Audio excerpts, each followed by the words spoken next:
Les petites phrases, vous y avez eu droit. Vous y avez eu droit, non, parce que vous n'avez pas été épargné. Stéphane Le Foll, proche de François Hollande, affirme que votre désignation comme tête de liste du PS est une mauvaise plaisanterie. Comment faire pour qu'il vous prenne au sérieux ? Je sais pas, mais je vais pas faire une campagne juste en me focalisant sur Stéphane Le Foll. Ce que je veux, c'est faire une campagne sur l'Europe. C'est le combat de ma vie. Mais ces attaques, j'imagine qu'elles vous blessent, non ?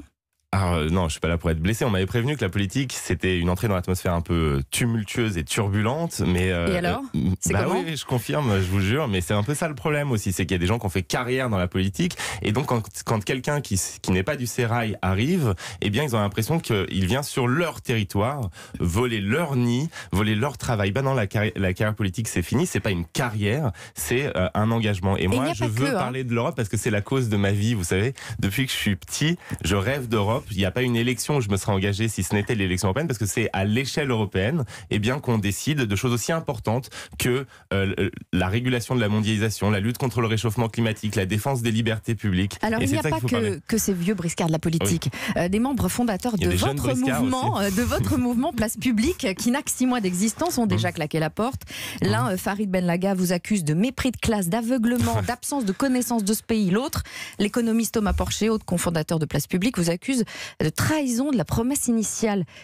Est-ce que ça ne vous inquiète pas sur vos capacités de rassemblement ?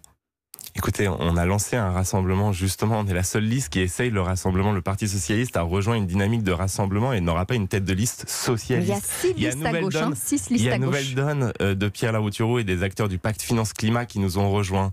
Il y a des gens qui viennent de tous les partis de gauche qui nous ont rejoints. Donc oui, on est sur une dynamique de rassemblement. Est-ce que j'aurais voulu que la dynamique de rassemblement soit beaucoup plus large et qu'il y ait beaucoup moins de candidats à gauche ? Alors je ne veux pas trahir un secret d'État en vous disant oui, j'aurais préféré. Il y a 6 listes à gauche. 6.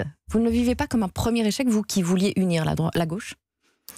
Écoutez, déjà, c'est pas fini. Moi, je dis, on a une liste ouverte et j'espère qu'à la fin, il y en aura moins que 6, que des dynamiques politiques qui se créent pousseront les gens à dépasser les logiques de chapelle, les querelles d'ego, les stratégies pour 2022 ou 2075 pour enfin parler d'Europe ensemble, parce qu'il y a des combats à mener en Europe ensemble et que c'est à peu près le dernier moment où on peut éviter la dislocation de l'Union européenne.